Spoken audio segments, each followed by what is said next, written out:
HP itu buatan siapa?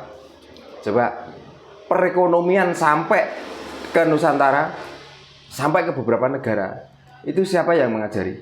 Apakah itu orang-orang sesat? Justru dengan adanya agama itulah negara itu akan menjadi maksiat dan menjadi sesat.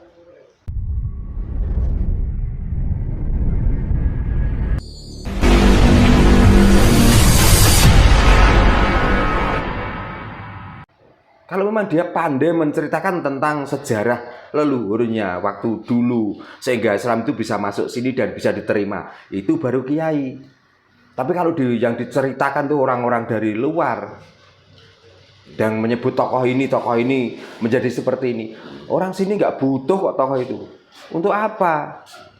Seandainya tokoh-tokoh itu nggak dipasarkan di sini, belum tentu kok tiap tahun itu kambing itu habis nyawanya atau digoroi.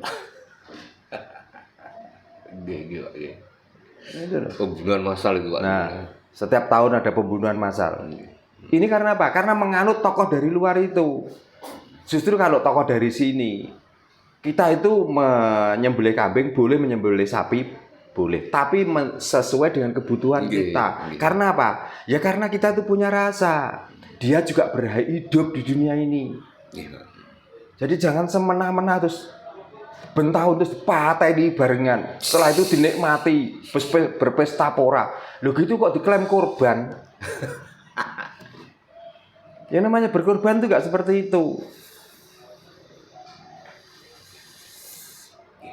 Makanya saya ngomong seperti ini gak pernah minta maaf. Karena apa? Ya karena saya itu merasa dari keluarga saya, dari atas saya sampai bawah saya itu, ini semua sudah melakukan budaya pembodohan. Makanya mumpung saya itu waras, saya nggak mau dibodohi.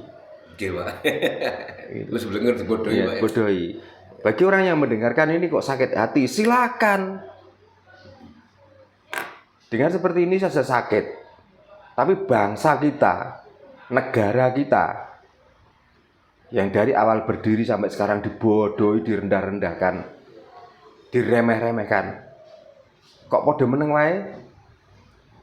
Kok saya percaya wae mbek ajarane wong jaba? Coba. Makanya apakah orang luar saja, orang agama saja yang bisa menolong dan bisa menyelamatkan orang? Orang Jawa pun bisa. Makanya orang lain tuh bisa mengumpulkan jamaah. Saya kemarin juga mengumpulkan jamaah. Orang lain mengumpulkan dengan bersolawat, dengan doa bersama. Saya mengumpulkan dengan ruwatan. Coba. Bedanya orang yang mengumpulkan jamaah dengan nama solawatan dengan yang lainnya. Sebelum dan sesudahnya sudah berapa orang yang dirugikan? Jalan ditutup, tempat kumuh yang ditinggalkan, dan lain sebagainya, uang habis. Laruatan. Coba duduk berjajar dengan hikmatnya, dapat makan, pulang masih mempunyai kepercayaan bahwa saya setelah diruat saya pasti akan bisa melampaui ujian-ujian hidup di dunia. Dan aku juga nggak minta diambung tangani, Pak ya. Untuk apa saya diambung tanganku? Saya nggak pengen seperti itu. Untuk apa? Mulia tidaknya manusia itu tergantung pada perilakunya, bukan karena dicium tangannya atau mengeklaim dirinya. Saya juga nggak pernah ngomong saya lo dalang. Selama ini saya syuting pernah saya ngomong dalang? Enggak pernah, kecuali ditanya. Tapi kan saya tidak ngomong dalang, tapi bisa menunjukkan bahwa saya itu dalang. Gitu. Makanya orang Jawa itu untuk apa toh memamer-pamerkan? Untuk apa menonjol-nonjolkan? Wong itu ilmu mimpi. Ini juga ada kata-kata Pak Jarno, bahwa jika dakwah Islam terhenti, maka dunia akan penuh kesesatan dan kemaksiatan. Sejak kapan dunia tanpa agama itu sesat dan apa tadi? Satu, kemaksiatan. Coba lihat di negara-negara non agama. Itu kan cuman berita apa ya? Sepihak. Contohnya di negara Cina. Apakah di sana juga tempatnya kemaksiatan? Dan orangnya itu banyak tersesat? HP itu buatan siapa? Coba, perekonomian sampai ke Nusantara, sampai ke beberapa negara, itu siapa yang mengajari? Apakah itu orang-orang sesat? Justru dengan adanya agama itulah negara itu akan menjadi maksiat dan menjadi sesat. Dengan tegas saya mengatakan, dengan adanya agama itulah malah dunia itu akan sesat dan akan maksiat. Karena apa? Orang maksiat pun sebenarnya sudah jenuh dengan mendengarkan perilaku-perilaku orang yang dakwah kebenaran, tapi malah dialah yang mencontohi menjadi maksiat dan sesat. Jadi orang itu malah begini, kiai aja melakukan seperti itu, apalagi saya. Nah, berarti kan mereka yang mengajari. Makanya bagi orang-orang yang lagi sesat dan lagi maksiat, jangan takut. Itu sudah dicontohi orang-orang pintar kok. Biar dia yang menanggung. Karena di dalam agama ajarannya kan, barang siapa yang mengajari dan mengawali perbuatan ditiru orang lain, ya dialah yang menanggung dosanya. Makanya kalau kita tuh maksiat dan kita tuh sesat, aku yo rawat diwisan. Sehingga ada orang yang kita contoh. Berarti dia yang menanggung nantinya. Pengajarnya sudah seperti itu, Pak. Makanya Faktanya negara-negara yang tanpa ada agama ya makmur. Nah, makanya buktikan ngomong seperti itu, buktikan. Carikan negara sing tanpa agama. Palestina malah perang. Karena agama hanya label. Tapi kalau kepercayaan itu nggak bisa dikatakan itu agama. Karena kepercayaan dengan agama itu bedanya jauh.